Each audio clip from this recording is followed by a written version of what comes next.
Sunset જો બસ ને મસ્ત એકદમ મજાનો સનસેટ. હા કેવું છે? મસ્ત છે ને સનસેટ નહીં? મસ્ત લાગે છે ને? કેવું મસ્ત લાગે છે? તમે આવો માંડવી બીચ ઉપર, બહુ મજા આવશે. હલો, સૌથી પહેલાં અમે પહોંચ્યા છીએ, હજી ખાલી પડ્યો છે. અમે થોડીક વારમાં પ્રોગ્રામ ચાલુ થશે હવે યાન, પછી જોવાની મજા આવશે ને તને? હે હાલો હવે જલ્દી આપણે બેસી જઈએ. હાલો હાલો જલ્દી. સ્ટેજ ઉપર લઈ આવવા માટે છે ને તમારી એનર્જી જોઈશે. અને અમારે જે આ આખું બેન્ડ છે ને એમને કેવું છે કે અમને કીધું કે ઋષિભાઈ માનસીબેન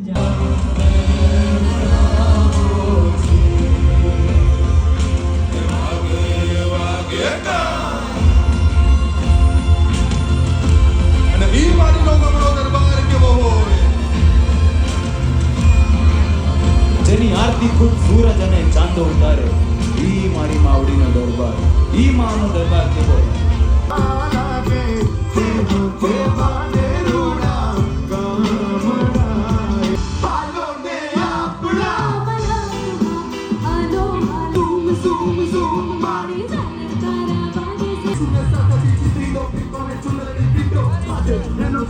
આય કીધો તો નાને રેવા. આય તમને આવવાનો મોકો મળ્યો તો જલ્દી આવવાનો હતો.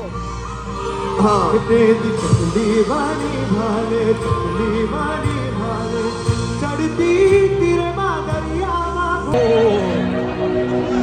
કેવી આવી રહની વેદના. ભાઈ પબ્લિક જો હજારોથી હજારો. એટલે મેં તમને કીધું હતું અઘોરીનું મ્યુઝિક હોય ત્યારે જરૂર આવજો, બરોબર ને? હવે તમે ન પહોંચાય એ તમારો પ્રોબ્લેમ. બાકી આજનો મારો બ્લોગ થાય છે પૂરો ને હું જાઉં છું ઘરે. ઓકે.